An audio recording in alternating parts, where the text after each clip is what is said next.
Aksi mahasiswa di kantor Gubernur Sulawesi Barat berlangsung ricuh. Sejumlah massa aksi memaksa masuk ke dalam kantor untuk bertemu dengan PJ Gubernur guna menyampaikan aspirasinya dihalau aparat keamanan yang berjaga. Aksi saling dorong antara massa aksi dan aparat kepolisian serta petugas Satpol PP pun tak terhindarkan. Massa aksi emosi lantaran tidak ada perwakilan dari kantor gubernur yang bisa menemui massa. Aksi demo ini merupakan rangkaian aksi yang dilakukan sejumlah mahasiswa terkait dugaan penyalahgunaan kewenangan di Dinas Kelautan dan Perikanan serta Dinas Pendidikan dan Kebudayaan Provinsi Sulbar. Namun aksi mahasiswa tersebut justru dilaporkan ke polisi oleh dua dinas terkait atas dugaan pencemaran nama baik hingga mahasiswa kembali melakukan demo di kantor Gubernur Sulbar. Melakukan pelaporan terhadap dugaan itu, padahal ini kami anggap bahwa kebebasan berpendapat selagi itu kepentingan umum bukanlah sebuah pelanggaran. Nah, ini adalah salah satu cara otoriter yang dilakukan oleh pemerintah Provinsi Sulawesi Barat. Dengan perwakilan Pemprov Sulbar, ratusan mahasiswa kemudian membubarkan diri, namun mengancam akan kembali melakukan aksi yang sama jika tuntutan mereka tidak dipenuhi Pemprov Sulbar. Dari Mamuju, Sulawesi Barat, Friendly iNews melaporkan. Pemirsa, kuasa hukum dan keluarga terpidana kasus Vina melaporkan AF dan Dede, saksi kunci pada 8 tahun silam, ke Bareskrim Polri. AF dan Dede diduga memberikan keterangan palsu tentang kejadian meninggalnya Vina dan Eki.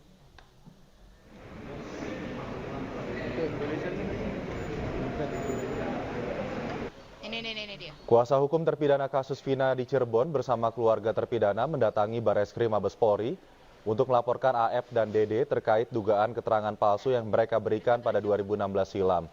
AF dan Dede diduga memberikan keterangan yang tidak benar, yang menyebabkan ke-8 orang diadili dan 7 diantaranya masih mendekam di penjara. Mereka juga membawa bukti fisik dan digital terkait dugaan kesaksian palsu yang disampaikan AF dan Dede sebagai saksi kunci kasus ini pada 2016 silam. Bukti fisik yang dibawa yakni putusan Pengadilan Negeri Cirebon hingga surat kuasa kesaksian para terpidana saat ditemui kuasa hukumnya di tahanan.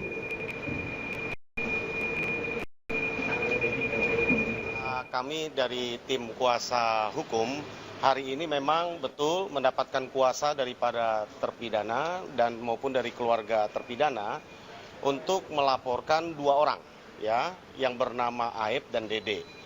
Kenapa kami laporkan? Oleh karena kesaksian Aep dan Dede inilah yang cikal bakal ya menjadi dasar untuk klien kami ditangkap, diproses lalu dipidana seumur hidup. 7 diantaranya masih mendekam dalam penjara.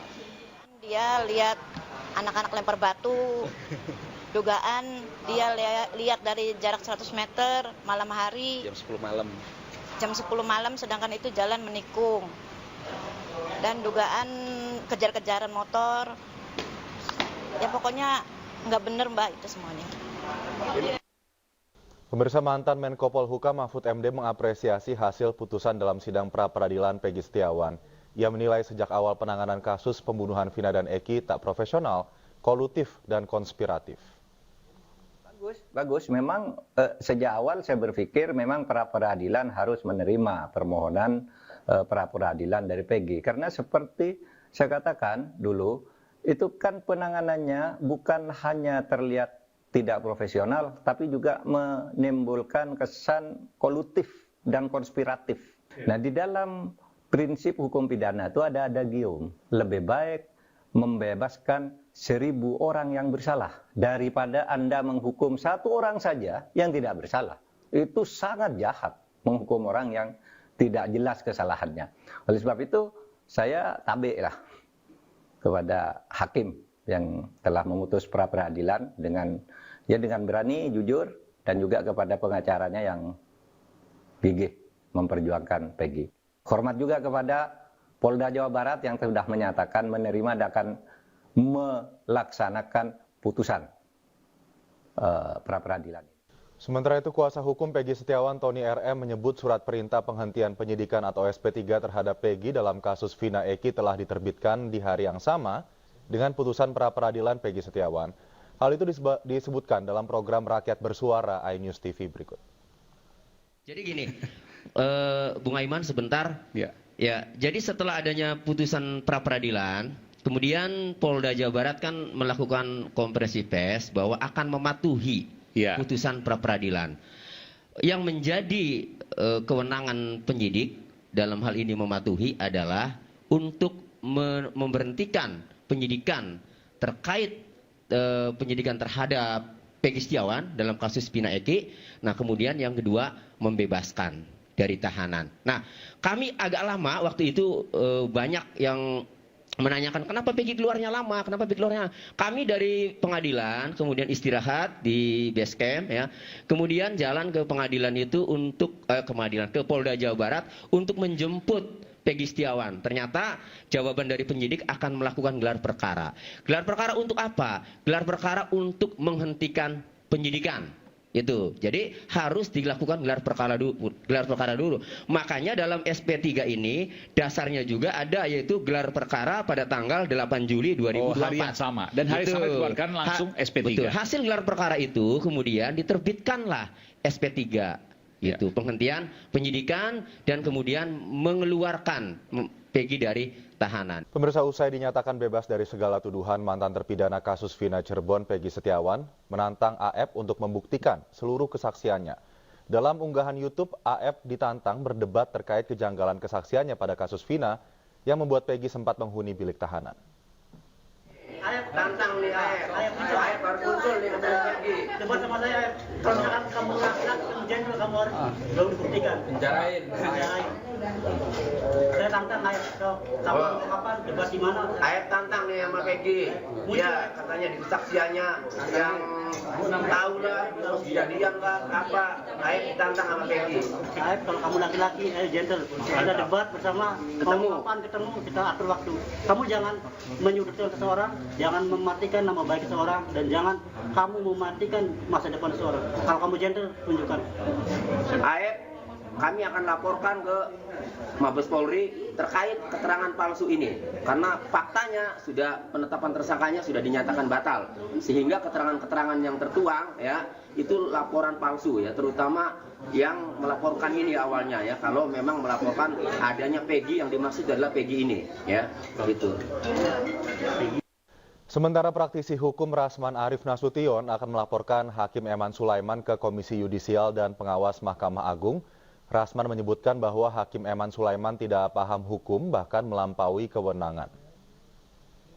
Nah, kalau Hakim Eman Sulaiman baca ini, dia nggak mungkin keluarkan poin 5 ini, Bung Aiman. Kok dia sepertinya sudah mengikat putusan berikutnya akan berlaku dari putusan dia ini. Ini hakim apa dukun? Ini hakim apa Tuhan? Oke. Karena itu tadi kami sepakat dengan beberapa tim akan melakukan perlawanan dan melaporkan Hakim Eman Sulaiman ini ke Komisi Yudisial dan Badan Pengawas Mahkamah Agung. Oke. Baik, itu tentu hak. Tapi saya tanyakan tunggu dulu. Bahwa, saya potong dulu sebentar, Bung. Iya. Bung, bahwa pra-peradilan kan tidak bisa dibanding dan lain sebagainya. Artinya keputusan sudah inkrah. Iya, kita apresiasi, kita menghargai putusan hakim. Saya katakan, kalau hakim mengatakan bahwa dia menyatakan penetapan tersangka selesai sampai di situ, tidak mengikat ke berikutnya. Jadi hakimnya akan dilaporkan ke KAI? Iya, dan timnya sudah dibentuk. Atas kesalahan? Iya, yang kita duga pertama melampaui kewenangan dan melakukan putusan yang ultra petita. Tidak sesuai dengan apa yang seharusnya dan melampaui kewenangan. Pemirsa, keluarga Vina meminta polisi menangkap otak pelaku sebenarnya dalam kasus yang terjadi 8 tahun lalu. Keluarga juga mendesak untuk dibentuknya tim pencari fakta kasus kematian Vina dan Eki. Bulkannya pra-peradilan Peggy Setiawan, keluarga Vina meminta Presiden dan Kapolri membentuk tim pencari fakta untuk mengungkap kasus pembunuhan yang dialami Vina. Keluarga meyakini jika 3 DPO masih bebas di luar sana, meski Polda Jabar telah menyatakan 2 DPO adalah fiktif, namun keluarga tetap yakin dengan putusan pengadilan yang menyebutkan terdapat 3 DPO, yakni Peggy alias Perong, Andi, dan Dani. Keluarga pun meminta keadilan agar polisi dapat mengusut kasus ini hingga tuntas, termasuk menangkap pelaku sebenarnya. Jadi langkah ke depan dari keluarga Vina sendiri sih tetap minta dibentuknya tim pencari fakta. Sama kita nanti pertanyakan itu semua ke pihak Polda. Artinya apa? Artinya kan ini kan Peggy Setiawan kan bebas, berarti kan tidak bersalah ya. Berarti kan kita tetap harus mencari 3 DPO lagi gitu kan. Sejauh ini saya masih mempercayai 3 DPO karena kan itu sudah sudah inkrah gitu kan. Sudah inkrah keputusan dari pengadilan. Itu kan 3 yang disebutkan. Dan kami selaku tim kuasa hukum dari Hotman and 11 juga berharap kepada Presiden Joko Widodo untuk membentuk tim pencari fakta yang independen yang terdiri dari para profesor hukum pidana dan bisa bersinergi dengan pihak polisian agar kasus ini terang benderang, transparan dan tidak ada yang ditutup-tutupi sehingga semua permasalahan selesai dan pelaku yang sebenarnya bisa ditangkap dan 3 terduga DPO bisa ditemukan. Pemirsa, kembali di iNews Sore masih bersama saya Aldi Hawari. Kebakaran melanda permukiman padat penduduk di Samarinda, Kalimantan Timur. Akibatnya 89 kepala keluarga kehilangan tempat tinggal. Dan Rabu pagi petugas masih berupaya memadamkan api yang berkobar di pemukiman padat penduduk di Samarinda, Kalimantan Timur.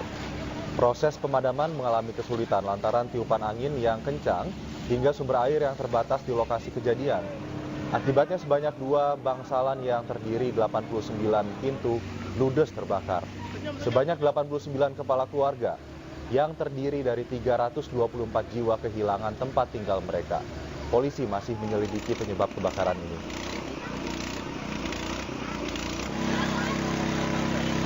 Sekitar pukul 04.50 menerima laporan kebakaran di Jalan Cipto Mangunkusumo, Gang Harapan, di RT 20. Cara dari Ketua RT dan beberapa warga, 2 bangsalan, yaitu ada 83 pintu. Kebakaran di pemukiman padat penduduk ini terjadi pada Rabu dini hari. Kobaran api disertai tiupan angin kencang dengan cepat membakar puluhan bangunan rumah warga di Jalan Cipto Mangunkusumo, Samarinda, Kalimantan Timur. Diduga api pertama kali muncul dari salah satu rumah bangsalan yang diduga mengalami korsleting listrik. Percikan api kemudian dengan cepat membesar hingga akhirnya merambat dan membakar bangunan lainnya yang sebagian besar berbahan kayu. Petugas pemadam kebakaran dibantu relawan hingga warga berjibaku di lokasi kejadian untuk memadamkan api.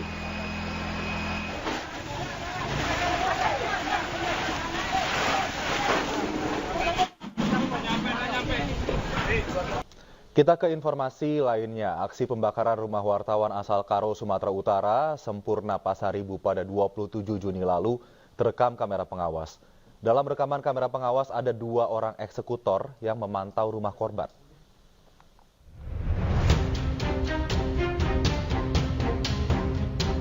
Rekaman kamera pengawas ini mengungkap dan menggambarkan aksi kedua pelaku pembakaran rumah Sampurna Pasaribu. Mereka sempat mondar-mandir atau memantau di sekitar rumah korban. Pergerakan 2 pelaku berinisial R dan Y tengah berboncengan mengendarai motor yang melintas ke arah rumah korban. Tidak lama setelah itu muncullah api dari arah rumah korban. Di Treskrimum Kepolisian Daerah Sumatera Utara bersama Satreskrim Polres Tanah Karo memeriksa 10 bukti rekaman kamera pengawas atau CCTV di sekitar rumah wartawan Tribrata TV. Bukti-bukti tadi adalah hal yang kita temukan dan hari ini bukti itu sudah melekat kepada mereka, pada 2 orang ini maksud saya. Polisi masih terus melakukan penyelidikan dan mengejar siapa yang menjadi otak pelaku pembakaran rumah korban. Dari Kabupaten Karo, Sumatera Utara, Eka Hetriansyah, iNews melaporkan. Sementara Panglima TNI Jenderal Agus Subianto membantah anggotanya terlibat dalam pembakaran yang menewaskan wartawan beserta keluarganya di Kabupaten Karo, Sumatera Utara. Meski 2 pelaku pembakaran telah ditangkap, Mabes Polri juga memastikan pendalaman kasus tidak berhenti pada penetapan tersangka saja.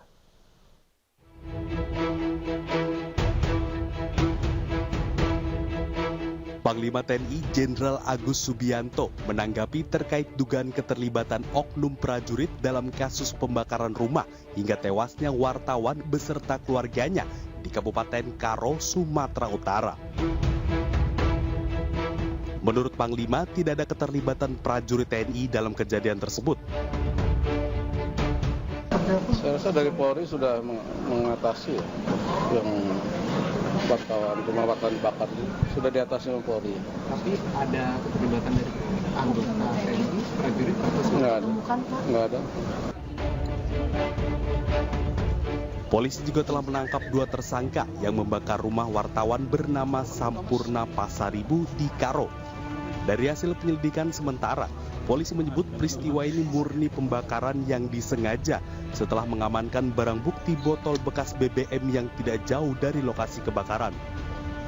Sementara terkait motif pembakaran masih diselidiki polisi. Fakta inilah yang kemudian kami simpulkan bahwa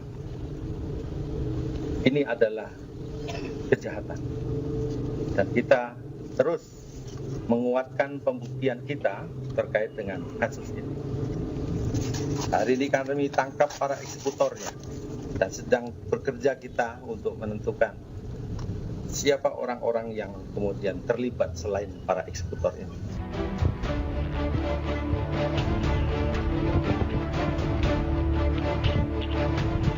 Sebelumnya, kebakaran yang menghanguskan rumah milik wartawan Tribrata TV, Sampurna Pasaribu, di Jalan Nabung Surbakti, Kecamatan Kabanjahe, Kabupaten Karo, Sumatera Utara pada Kamis 27 Juni lalu, menewaskan seluruh penghuni rumah, termasuk istri, anak, dan cucunya yang terjebak dalam kobaran api. Adapun peristiwa ini terjadi setelah korban meliput berita tentang judi online di daerahnya. Tim Liputan iNews melaporkan. Pemirsa, lalu bagaimana pengembangan kasus pembakaran rumah wartawan di Karo, Sumatera Utara? Untuk membahasnya, kami sudah bergabung bersama Kabid Humas Polda Sumatera Utara, Kombes Pol Hadi Wahyudi. Selamat malam, Pak Hadi.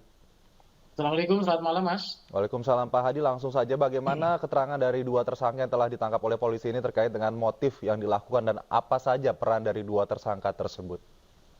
Ya, yang pertama kami sampaikan bahwa dari awal peristiwa ini pada tanggal 27 Juni 2024 yang lalu, Polda Sumatera Utara berkomitmen untuk mengungkap peristiwa ini secara terang benderang, transparan, dan tentu kita sampaikan hasil-hasilnya kepada publik. Kemudian yang kedua, dalam rangkaian penyelidikan dan penyidikan yang kita lakukan, terungkap fakta-fakta baik dari hasil analisa laboratorium forensik, analisa CCTV, kemudian proses penyidikan yang dilakukan. Yang terbaru kita ada 28 orang saksi yang sudah kita minta keterangan, di mana saksi-saksi ini kita bagi ke dalam 3 klaster. Yang pertama adalah saksi yang mengetahui keterlibatan langsung daripada para tersangka, kemudian yang kedua saksi dari keluarga, dan yang ketiga adalah saksi yang melihat peristiwa terjadinya kebakaran di tanggal 27 itu. Kemudian yang berikutnya bahwa berangkat dari hasil analisa-analisa yang tadi sudah saya sampaikan, berdasarkan scientific crime investigasi, kita mendapatkan masukan atau kita mendapatkan rekaman CCTV yang mengarah kepada 2 orang pelaku, yaitu RAS dan YST. Dan saat ini keduanya sudah menjadi tersangka dan ditahan di Polres Tanah Karo. Kedua pelaku ini adalah eksekutor yang ada di lapangan. Mereka memiliki peran yang berbeda.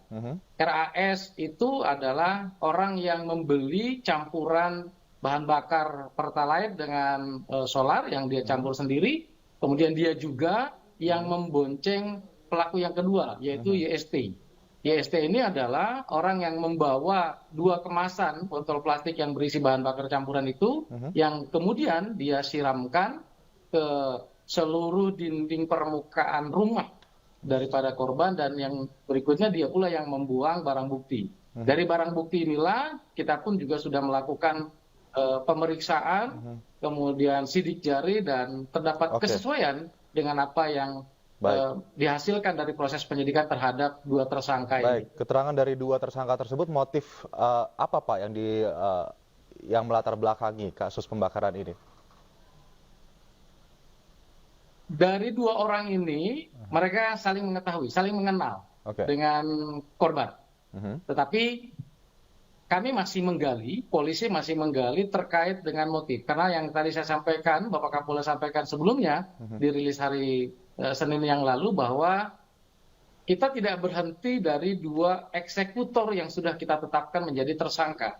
Masih ada potensi dugaan keterlibatan pelaku yang lainnya. Ini yang nanti masih kita kejar, kita dalami, dan insya Allah dalam waktu dekat dari otak pelaku yang nanti kita dapatkan ini, kita bisa mengetahui secara utuh motif jadi yang ada di balik peristiwa ini. Ada potensi dugaan keterlibatan orang-orang lain ya Pak. Pak, saya tertarik untuk menanyakan terkait dengan 28 saksi yang dikatakan begitu ada 3 klaster. Klaster pertama yang memiliki keterikatan dengan tersangka RAS dan IST ini. Dari saksi yang ada di klaster keterikatan ini apa Pak kemudian keterangan yang telah didapatkan terkait dengan sangkut paut antara RAS, IST, juga almarhum wartawan tersebut? Saksi yang berkaitan, bukan keterikatan. Saksi yang berkaitan dengan perbuatan tersangka. Ini yang kita klasterkan. Oke, apa Pak kemudian keterkaitan mereka ini? Jadi yang mengetahui rencana para tersangka ini, kemudian yang menerangkan tersangka ini membeli bahan bakar di mana, kemudian motor yang digunakannya itu bagaimana, itu yang sudah kami dalami, dan dari saksi-saksi yang sudah kita mintai keterangan tersebut, bahwa kita bisa memfaktakan kedua orang yang saat ini sebagai eksekutor dan sudah ditetapkan sebagai tersangka, merekalah pelaku yang ada di lapangan. Pak, kalau yang mereka berdua ini adalah eksekutor, apakah pihak kepolisian? Ada sekitar 22 orang lagi yang masih terus kita kembangkan terkait dengan peristiwa yang diketahuinya, peristiwa kebakarannya, dan juga ada yang berkaitan dengan perbuatan tersangka yang lainnya tersebut. Baik, Pak Hadi, mohon maaf jika kemudian 2 orang ini adalah eksekutor, apakah kepolisian sudah mengantongi nama siapa yang kemudian menjadi komander dari 2 eksekutor ini? Tentu kita bekerja berdasarkan fakta ya, berdasarkan fakta-fakta yang ada. Kemudian kita juga menggali terus berbagai keterangan dan informasi-informasi yang ada di lapangan. Kita membuka posko pengaduan yang kita berkeinginan untuk mendapatkan sebanyak mungkin informasi dari masyarakat. Selain itu juga kita mengembangkan dengan laboratorium forensik terkait dengan CCTV, karena lebih dari 10 titik CCTV yang sudah kita dapatkan. Selain itu juga kita tentu ingin mengetahui pola-pola komunikasi yang dibangun sebelum, kemudian saat, dan sesudah peristiwa utamanya terjadi, itu peristiwa kebakaran. Baik, Pak Hadi, ini isu yang kemudian bergulir begitu di media, di masyarakat begitu, bahwa ada keterlibatan oknum aparat TNI dalam kasus ini, dan kemudian ini disangkal oleh Panglima TNI sendiri bahwa tidak ada oknum TNI yang terlibat dalam kasus pembakaran rumah wartawan di Karo, Sumatera Utara ini. Apakah kemudian keterangan dari Panglima TNI ini paralel dengan keterangan yang diberikan oleh 2 eksekutor tersangka yang telah ditangkap oleh Polda Sumatera Utara? Ya, tentu polisi bekerja berdasarkan fakta-fakta yang ada di lapangan. Kita tidak berasumsi, dan prosesnya saat ini juga masih berjalan. 2 pelaku eksekutor juga sudah kita amankan terkait dengan potensi adanya dugaan keterlibatan pelaku yang lainnya pun juga masih kita dalami. Jadi kita tunggu, proses ini masih berjalan, dan tentu kami Polda Sumatera Utara akan menyampaikan secara terbuka dan transparan kepada publik hasil apa yang dilakukan dalam proses penyelidikan maupun penyidikan yang dilakukan oleh Polda Sumatera Utara. Oke. Pak Hadi, mungkin terakhir terkait dengan profiling dari wartawan almarhum sendiri begitu, yang kemudian pernah meliput sebuah insiden peristiwa begitu, apakah kemudian peristiwa terkait dengan judi di tubuh TNI ini yang pernah diliput oleh sang wartawan semasa hidupnya, ini juga menjadi kasus yang menjadi perhatian oleh Polda Sumatera Utara. Bagaimana pendalamannya, Pak? Penyelidikan ini berangkat dari peristiwa kebakaran pada tanggal 27 yang tadi kami sampaikan. Jadi sudah terfaktakan bahwa peristiwa kebakaran ini seperti yang apa disampaikan oleh Bapak Kapolda, ini adalah kejahatan. Jadi Polda Sumatera Utara agar jernih mendudukkan proses atau peristiwa awal ini untuk bisa kita ungkap siapa pelakunya, otak pelakunya. Baik. Jadi untuk yang lain-lain nanti kita bisa tarik benang merah setelah proses ini tuntas. Baik, Pak Hadi Wahyudi, terima kasih atas keterangannya. Semoga benar-benar kemudian penyelidikan ini berjalan dengan lancar dan publik bisa mengetahui apa latar belakang yang kemudian menyebabkan pembakaran rumah wartawan di Karo, Sumatera Utara ini. Untuk semuanya, terima kasih Kabid Humas Polda Sumatera Utara, Bapak Kombes Pol Hadi Wahyudi sudah bergabung bersama kami. Assalamualaikum Pak, salam sehat. Kita ke informasi lainnya, proses pencarian dan evakuasi korban longsor tambang emas di Gorontalo masih dilakukan. Rabu pagi, tim gabungan kembali diturunkan ke lokasi longsor untuk melakukan pencarian.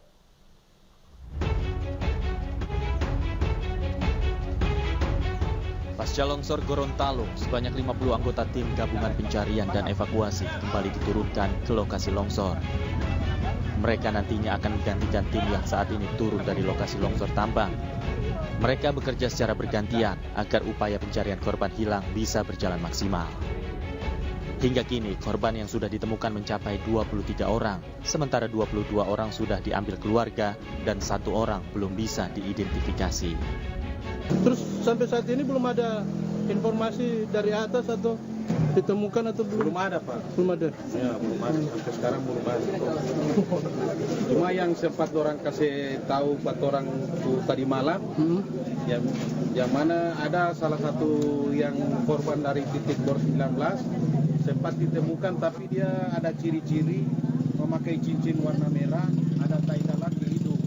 Tapi ini tidak ada, dia tidak ada tai lalat di hidung.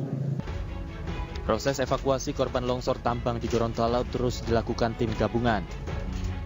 388 personil gabungan TNI, Polri, dan SAR terus mencari dan mengevakuasi korban yang tertimbun di dalam tambang. Sementara korban selamat berjumlah 73 orang dan dibawa ke Rumah Sakit Alwe Sabu Bone Bolango. Tim Liputan iNews laporkan. Pemirsa, tanggul setinggi 10 meter dan panjang 30 meter di Cipayung, Depok, Jawa Barat longsor. 3 rumah mengalami rusak, tidak ada korban jiwa maupun luka dalam peristiwa tersebut, namun 2 unit sepeda motor milik warga tertimbun puing longsor.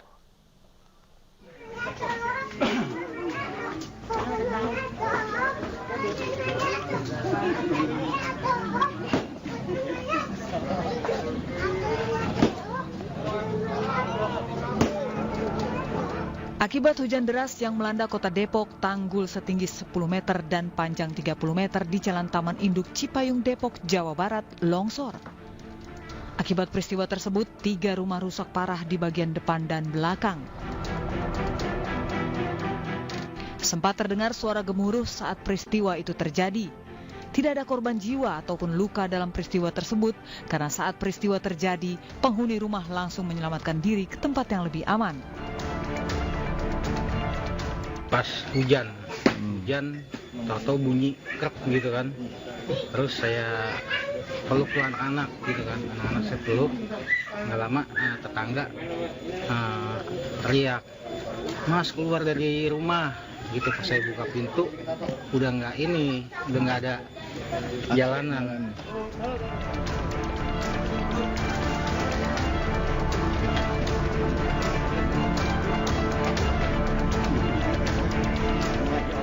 Selain merusak rumah warga, peristiwa ini membuat 2 unit sepeda motor milik warga tertimbun.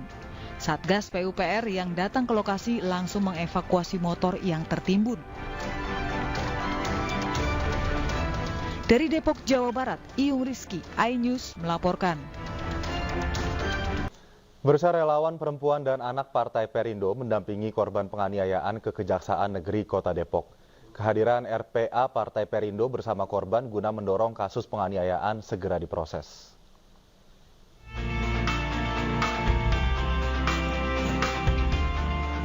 RPA Perindo beraudiensi dengan JPU dan Kasipidum Kejaksaan Negeri Kota Depok guna menanyakan kelanjutan kasus penganiayaan yang menimpa remaja Putri DSI. Korban dianiaya kekasihnya berinisial RG di kawasan Beji, Kota Depok, Jawa Barat pada 8 September 2023 silam. RPA Perindo mendesak kasus yang sudah dilaporkan ke Polres Metro Depok ini segera mempercepat penyelesaian kasus ini. Ada berkas-berkas yang harus dilengkapi oleh pihak Polres Depok sehingga kasus ini cepat di P21. Bahkan Kejaksaan sudah menyurati untuk Polres Depok secepatnya melengkapi berkas. Sampai saat ini juga tersangka yang sudah ditetapkan oleh Polres Kota Depok belum juga ditahan. Artinya kenapa kita dorong, semoga berkasnya nanti dilimpahkan ke Kejaksaan secara lengkap dan kita berharap ini tersangka juga ditahan oleh Kejaksaan. RPA Perindo berkomitmen menuntaskan kasus-kasus penganiayaan terhadap perempuan dan anak agar para korban tidak segan melaporkan kasus serupa ke kepolisian atau RPA Perindo. Dari Depok, Jawa Barat, Yung Rizky, iNews melaporkan. Presiden Joko Widodo akhirnya menandatangani keputusan Presiden terkait pemberhentian secara tidak hormat Ketua Komisi Pemilihan Umum Hasyim Asyari. Pemecatan Ketua KPU dilakukan lewat keputusan Presiden atau Kepres nomor 73P tentang pemberhentian dengan tidak hormat Hasyim Asyari. Keputusan Presiden itu sekaligus menindaklanjuti putusan DKPP dan memastikan DPR bisa memproses penggantian komisioner Komisi Pemilihan Umum. Hal itu disampaikan Koordinator Staf Khusus Presiden Ari Dwi Payana. Sementara berdasarkan hasil rapat pleno KPU RI, anggota KPU Muhammad Afifuddin kini menjabat sebagai pelaksana tugas Ketua KPU. Bapak Presiden telah menandatangani Kepres nomor 73P tentang pemberhentian dengan tidak hormat Saudara Hasyim Asyari sebagai anggota KPU RI masa jabatan 2022-2027. Kepres ini diterbitkan oleh Presiden menindaklanjuti putusan DKPP dan juga sesuai dengan Undang-Undang Nomor 7 Tahun 2017. Sebelumnya dalam sidang Dewan Kehormatan Penyelenggara Pemilu atau DKPP memutuskan Hasyim Asyari melanggar kode etik berat dalam kasus dugaan asusila. DKPP memberikan sanksi berupa pecatan terhadap Hasyim Asyari sebagai Ketua KPU dan Komisioner KPU. Menurut DKPP, Hasyim terbukti melakukan tindakan asusila dengan memaksa seseorang berinisial CAT yang merupakan anggota Panitia Pemilihan Luar Negeri atau PPLN di Den Haag, Belanda.